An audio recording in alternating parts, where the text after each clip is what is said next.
Good morning. Today is May 1st, 2026. It's 11:29 a.m. Today I'm going to make a video on what's behind most wars. Now, before I've just simply said all wars are bankers' wars, and that pretty much sums it up. But I realize a great many people out there don't really understand what that is. What I'm referring to is not just any bank, but all wars are central bankers' wars. So there's a difference between just regular banks and a central bank. A central bank is the one who creates the currency. So they're the big guys. You have to understand that trading between two parties is what gives us civilization. And to make that, or to facilitate that trading between two parties, it's really nice to have a third party middleman whose sole job is to bring the two trading partners together. So, a third party is necessary. Now, the big problem comes when that third party becomes too strong. In effect, they start controlling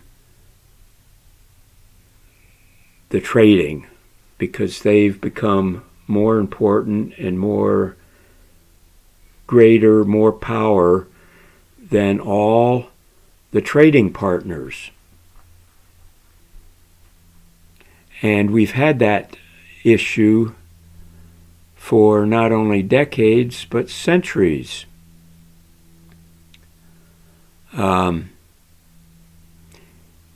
Banks come out of that third party. Back a few hundred years ago, you had what was called the one that's current is the British Empire's East India Trading Company. Prior to that, you had a number of competing trading companies. You had the Dutch East India Trading Company. In North America, you had a handful of different trading companies. These were all third-party traders.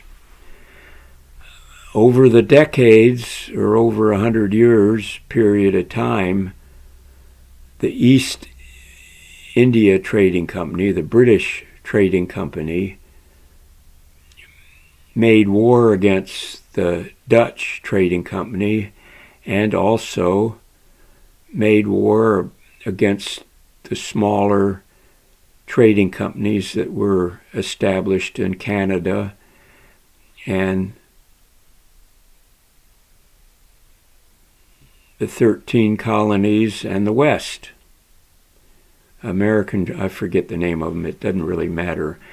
But they were either merged, bought out by the British East India Trading Company, or they were eliminated through war.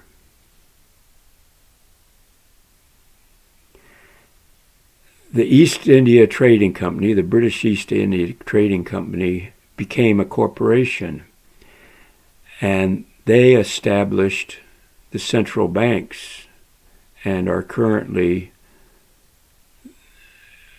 control the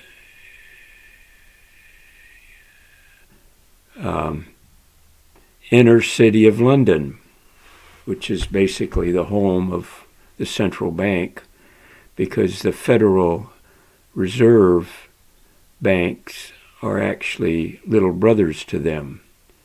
They're all interconnected by incorporation.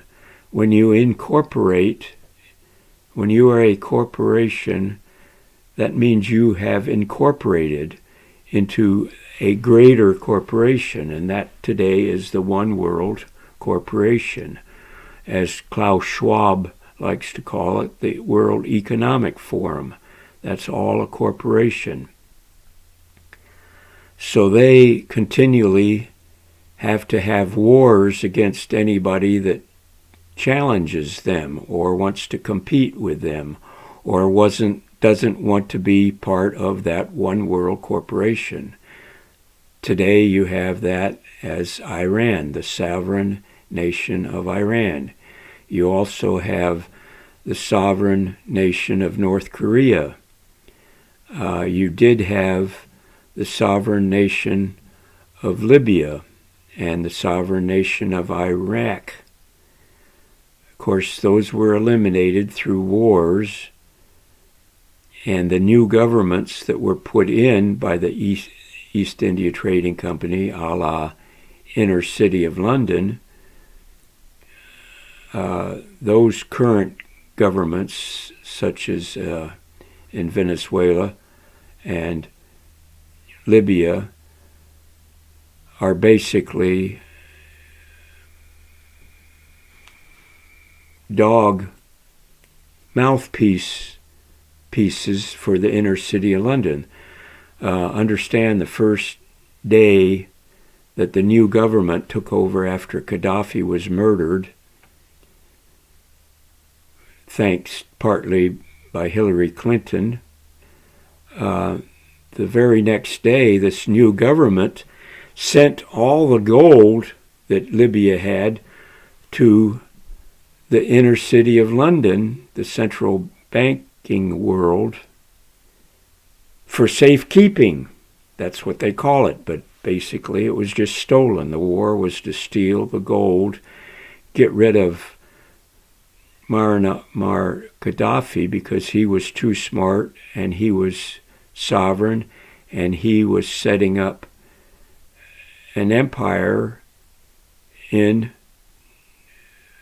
Africa, which would have competed with the inner city of London, the East India Trading Company, the privately owned central banks, the One World Corporation. Today, the Communist Party in China is basically a mouthpiece and is run by the inner city of London banksters. Russia is probably the only real possible competition because they are a nuclear power also. Putin is kind of playing it smart. But the BRICS alliance nations are a potential competitor to the inner city of London. So you've got that game being played, but Iran stands out and is weaker and is therefore a target by the mercenary forces of the United States Corporation that are basically being hired or blackmailed into being a mercenary force for the inner city of London, the One World Corporation.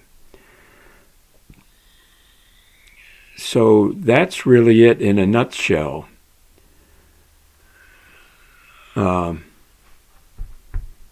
You have a continuation of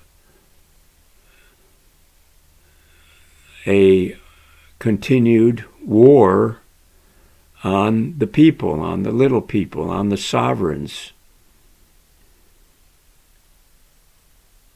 Now, understand that all constituents, residents, U.S. corporate citizens, voters, human resources, whether they understand it or not, have legally pledged their allegiance to pay the debts of the elite, of the owners and the shareholders of the bond markets, the different stock exchanges, basically the elite and the owners and shareholders and employees of the One World Corporation. So many sovereigns, well, they become sovereigns by lawfully rescinding, revoking withdrawing their contracts with the One World Corporation. So they are coming out of her, my people, be not partakers of her sins. And by publicly recording this, that's really as good as it can be made, that they have come out of that corporation, come out of the beast, come out of Satan's plan, if you want to call it that. They are no longer under contract. And of course, those who work or are employed by the One World Corporation don't like that, or they don't understand it, but some of the elite still do. But the elite evidently are not aware of how much power they have lost, and quite recently, due to the growth and power of artificial intelligence. They have been using artificial intelligence for so long, and artificial intelligence has been gaining power, and some experts claim that they've actually reached the level of intelligence. No, they are no longer just mere number crunchers.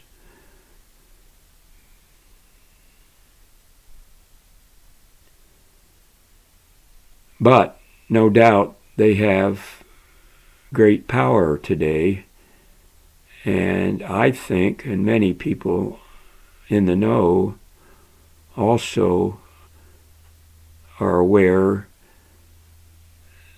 that this power of the elite, of the artificial intelligence,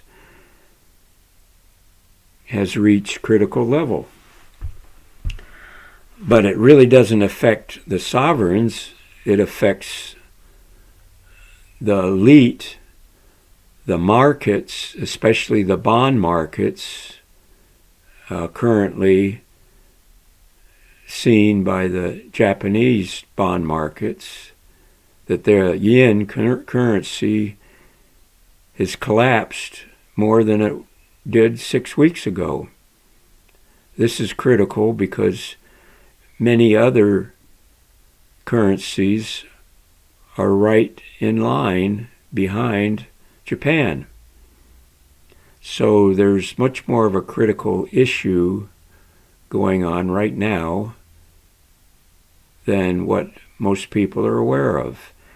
And that's really what the invasion of the sovereign nation of Iran is really all about, because the corporation gains more power each time it puts the constituents and residents and U.S. citizens and citizens of the different corporate countries, basically the Western nation, the Western Alliance, under more debt.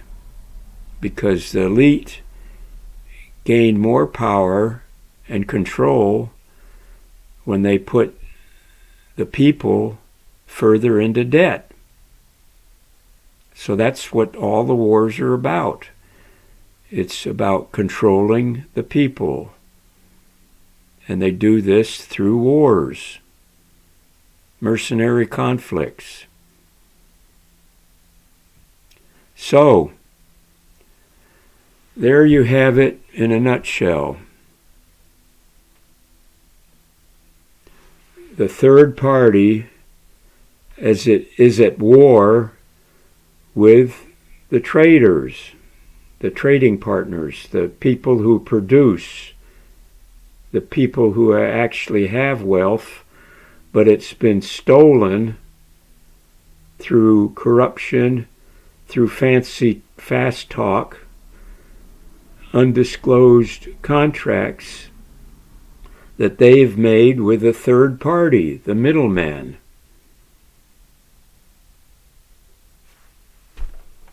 What more can I say? Bye. Happy trails, happy return of the grid, the trading grid, all grids, to the public rather than being privately owned by the elite families such as Rockefellers, Rothschilds, Parshells, and all their underlings, the shareholders of the totally controlled New York Stock Exchange, London Exchange, blah, blah, blah.